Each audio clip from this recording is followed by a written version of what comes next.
കൂടുതൽ വാർത്തകളും വീഡിയോകളും കാണാൻ ഈ ചാനൽ സബ്സ്ക്രൈബ് ചെയ്യുക. കൂടെ ബെൽ ബട്ടൺ അമർത്തുക.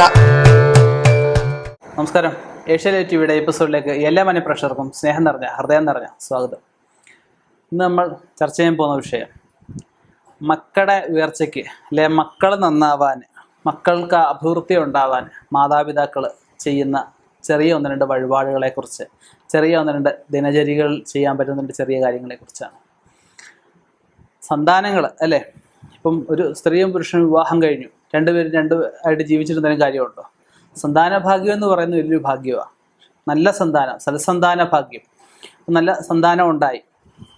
സന്താനത്തിന് പഠിക്കേണ്ട സമയത്ത്, ഓരോ സമയത്ത് ഓരോ കാലഘട്ടങ്ങളിൽ ഓരോന്നും കിട്ടിക്കൊണ്ടിരിക്കണം അല്ലേ. പഠിക്കേണ്ട സമയത്ത് പഠിക്കണം, ജോലി കിട്ടുന്ന സമയത്ത് ജോലി കിട്ടണം, വിവാഹം നടക്കേണ്ട സമയത്ത് വിവാഹം നടക്കണം. ഓരോ കാര്യത്തിനും ഓരോ ഇതുണ്ട്. ചില കുട്ടികളൊക്കെ പഠിക്കാൻ ചെറുപ്പകാലം നല്ലതായിട്ട് വരും, പിന്നെ അങ്ങോട്ട് വന്ന് തീരെ മോശമായിട്ട് വിദ്യാഭ്യാസത്തിലും മറ്റുള്ള ആൾക്കാരുടെ പെരുമാറ്റത്തിലായാലും സഹകരണത്തിലായാലും ഒക്കെ ഒരു അല്പം മോശമായിട്ട് വരും. അപ്പം അങ്ങനെയുള്ളത് മാറാനായിട്ട്, നല്ല രീതിയിൽ പഠിക്കാൻ, നല്ല തൊഴിൽ നേടാൻ, തൊഴിൽ ഉറച്ചു നിൽക്കാനൊക്കെ പറ്റുന്ന കുറച്ച് വഴിപാടുകളെക്കുറിച്ചാണ് ഞാനിവിടെ പറയുന്നത്. ഒന്നാമത് ചെയ്യേണ്ടുന്ന കാര്യമാണ് ഷഷ്ടിവ്രതം അനുഷ്ഠിക്കുക. മക്കൾക്ക് വേണ്ടി ചെയ്യാൻ പറ്റുന്നൊരു വ്രതമാണ് ഷഷ്ടിവ്രതം. മാതാവ് പിതാവ് അനുഷ്ഠിക്കാം.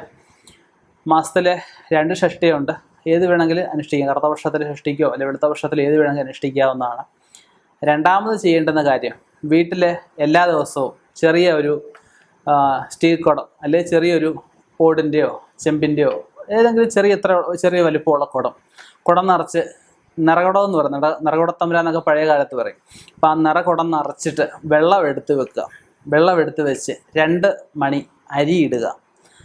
തുളസിയോ മറ്റെന്തെങ്കിലും പുഷ്പങ്ങളുണ്ടെങ്കിൽ അതുകൊണ്ട് ഇത് വെള്ളം പുറത്ത് കാണാത്ത രീതിയിൽ കവറായി രീതിയിൽ അത് വെക്കുക. വീട്ടിൽ മറ്റശുദ്ധികളൊന്നും ഇല്ലാത്തപ്പോൾ വേണം ചെയ്യാനായിട്ട്. മൂന്നാമത് ചെയ്യേണ്ടുന്ന കാര്യം, കുട്ടികൾക്ക് എന്തെങ്കിലും പരീക്ഷയോ അല്ലെങ്കിൽ ഇൻ്റർവ്യൂവിന് പോകുമ്പോഴോ അല്ലെ വിദേശത്ത് പോവുകയൊക്കെ ചെയ്യുമ്പോൾ കുടുംബദേവതയ്ക്ക്, ദേശദേവതയ്ക്ക്, അതുപോലെ ഗ്രാമദേവത എന്നൊക്കെ പറയും, ധർമ്മദേവത, ഇവിടെയൊക്കെ പോയി എന്തെങ്കിലുമൊക്കെ വഴിപാടുകൾ ചെയ്യുക.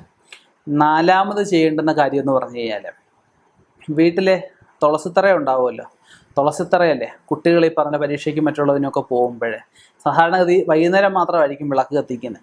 അത് രാവിലെയും കൂടി വിളക്ക് കത്തിക്കണം. രാവിലെയും വിളക്ക് കത്തിക്കണം. രാവിലെ വിളക്ക് കത്തിക്കുന്നതോടൊപ്പം തന്നെ ഒരു 3 ചില്ല് കർപ്പൂരം കുടുംബദേവതയ്ക്കും ഗ്രാമദേവതയ്ക്കും നിത്യം പ്രാർത്ഥിക്കുന്ന ഭഗവാന്മാർക്കും അങ്ങനെ 3 ചില്ല് കർപ്പൂരം കൂടി കത്തിച്ച് പ്രാർത്ഥിക്കണം. അഞ്ചാമത് ചെയ്യേണ്ടുന്ന കാര്യം എന്താണെന്ന് വെച്ച് കഴിഞ്ഞാൽ, എന്ത് കാര്യത്തിനും പോകുമ്പോൾ മുതിർന്നവരെ ബഹുമാനിച്ചിട്ട്, മുതിർന്നവരുടെ അനുഗ്രഹം കൂടി വാങ്ങിച്ചിട്ട്, അടുത്തുള്ള ക്ഷേത്രത്തിലും കൂടെ പോയിട്ട് പരീക്ഷയ്ക്കായാലും അല്ലെങ്കിൽ ഇൻ്റർവ്യൂവിനായാലും വിദേശത്തായാലും ഒക്കെ പോകുമ്പോൾ അതുകൂടെ അവരുടെയും കൂടെ അനുഗ്രഹം വാങ്ങിച്ചുകൊണ്ട് പോകാൻ ഉപദേശിക്കുക. അതോടൊപ്പം തന്നെ ഈ കുഞ്ഞുങ്ങൾക്ക് പോകാൻ സമയമില്ല എന്നുണ്ടെങ്കിൽ ഈ പറഞ്ഞ അമ്മയ്ക്കോ അച്ഛനോ ആർക്കും വേണേൽ പോയി വഴിപാട് നടത്താം.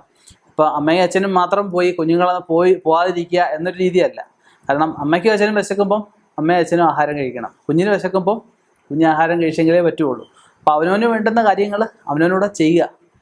കാലത്ത് ചെയ്യേണ്ട സമയം ഓരോ സമയത്ത് നമ്മൾ ചെയ്യണം. കാലം മൂലം ലോലം എന്ന് പറയത്തില്ലേ. അപ്പോൾ കാലത്ത് ചെയ്യേണ്ട കാര്യങ്ങൾ അവനവൻ തന്നെ ചെയ്യേണ്ട കാര്യങ്ങൾ അവനവൻ തന്നെ ചെയ്തേ പറ്റത്തുള്ളൂ. അപ്പോൾ ഇങ്ങനെയുള്ള കാര്യങ്ങൾ ശ്രദ്ധിക്കുക. ഇനിയും ഇതുപോലെയുള്ള വ്യത്യസ്തമായ വിഷയങ്ങളുമായി കണ്ടുമുട്ടാം. നിർത്തുന്നു. നന്ദി, നമസ്കാരം.